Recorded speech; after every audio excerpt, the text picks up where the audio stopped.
வாழ்க்கையின் துடிப்பு மழை நின்றதும் மண்ணின் மணம் பரவி இருந்தது. கிராமத்தின் ஓரத்தில் உள்ள சிறிய குடிசையில் அமுதா என்று ஒரு பெண் தனியா வாழ்ந்தாள். கணவர் இறந்து பல ஆண்டுகள். மகன் நகரத்துக்கு வேலைக்குப் போனான். வீட்டில் இருந்தது அமைதி, நினைவுகள். ஆனாலும் மனசில் ஓர் அசைவில்லா சுமை. ஒருநாள் அவள் வீட்டு வாசலில் அமர்ந்து கொண்டிருந்தபோது அருகிலிருந்த மரத்தின் உதிர்ந்த இலைகளைக் காற்று மெதுவாக அசைத்தது. அந்த அசைவு அவள் மனதைத் தொட்டது. அவள் மெதுவாக நினைத்தாள், இலைகளுக்கே உயிரின் துடிப்பு இருக்கு, நான் ஏன் நின்று போன வாழ்க்கையைப் பற்றி வருந்துறேன்? அடுத்த நாள் அவள் தன் தோட்டத்தில் இருந்த பழைய மண்பானைகளை சுத்தம் செய்தாள்.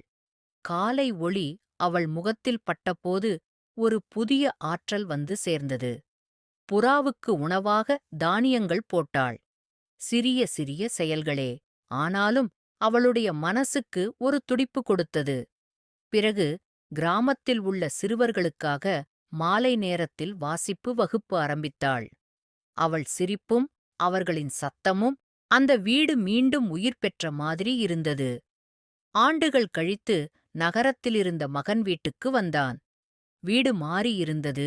அழகான ஓவியங்கள், மலர்களின் நறுமணம், குழந்தைகளின் சிரிப்பு. ஆனால் அதைவிட அவன் கண்களில் நீரை வரவைத்தது அமுதாவின் முகம். முன்பு இருந்த அமைதியான கண்கள் இப்போது துடிப்போடு பிரகாசித்தன.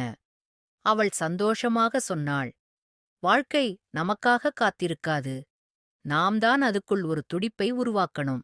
அவன் அவளை அணைத்துக் கொண்டான்.